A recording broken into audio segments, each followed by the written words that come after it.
कुणी नाही, कुणीच येत नाही. पावसाने त्याला झोपा कशा यायला, त्याला झोपा कशा लागायला लागल्यात. आम्ही रातचा दिवसच नाही तर त्यांनी झोपा कशा यायला लागल्यात त्याला. आज एवढ्या लेकरं घेऊन आम्ही इथं थांबलेलो तर आम्हाला अशा नजर लागा ना आमची इथं.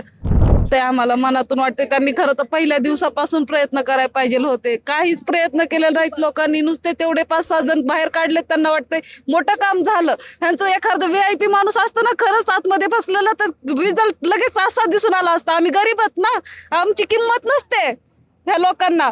कुठं ते कंपनीवाले एक माणूस दिसत नाही कंपनीवाला की बोलायला येत नाही की बघू हे करू, काहीच नाही.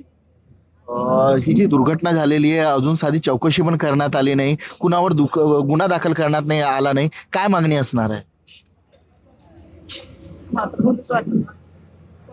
ताई काय सांगाल एकूणच या ठिकाणी जो बचाव कार्य करण्यात येत आहे त्याविषयी तुम्हाला काय वाटतंय? याची जी गती वाढवण्याची आवश्यकता आहे. आम्हाला वाटतंय ना कसं आहे, माणसं वाढवा, मशिनरी वाढवा, काढावं लवकर हे माणसं ढगारा खालच्या बाजूला.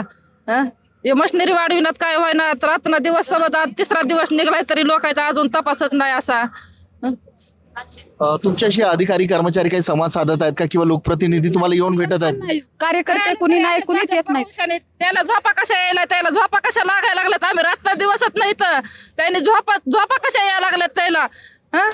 आज एवढ्या लेकरं घेऊन आम्ही इथं थांबलेलो तर आम्हाला अशा नजर लागा ना आमची इथं.